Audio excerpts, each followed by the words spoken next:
మేడ్చల్ జిల్లా Jawahar Nagar municipal corporation పరిధిలో గత 2 రోజుల నుండి కురుస్తున్న కుండపోత వర్షానికి లోతట్టు ప్రాంతాలు జలమయమయ్యాయి.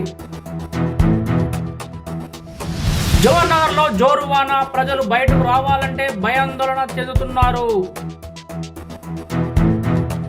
వరద నీరుతో లోతట్టు ప్రాంతాల్లో ఇళ్లలో నీరు చేరి బయటికి రాలేని దౌర్భాగ్య పరిస్థితి అవుతుంది.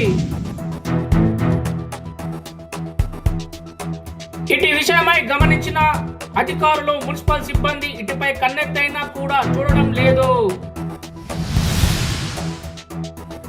నీట మునిగిన కాలనీలు మల్కారం, అరుంధతి నగర్, ఫారూక్ బస్తీ, గబిలాలపేట, కార్మిక నగర్, దొండతోట, పాపయ్య నగర్ తదితర ప్రాంతాల్లో ఇడతెగక కురిసిన భారీ వర్షానికి రోడ్లు మరియు కాలనీల్లో వరద బీభత్సంతో ఇండ్లకు నీరు చేరాయి. అటువైపు రోడ్లు చూస్తే వర్షానికి రోడ్లు కొట్టుకుపోయే పరిస్థితి. జవహర్ నగర్ లో డంపింగ్ యార్డ్ దుర్వాసనతో చుట్టుపక్కల ఉన్న ప్రాంతాల ప్రజలు నివసించలేకపోతున్నారు. వృద్ధులకు, చిన్న పిల్లలకు ఈ డంపింగ్ యార్డ్ వాసన బారిన పడిన ప్రజలకు అనేకమైన రోగాలు రావడంతో ఇక్కడున్న బస్తీవాసులు మీడియాతో గోడు విన్నవించుకున్నారు.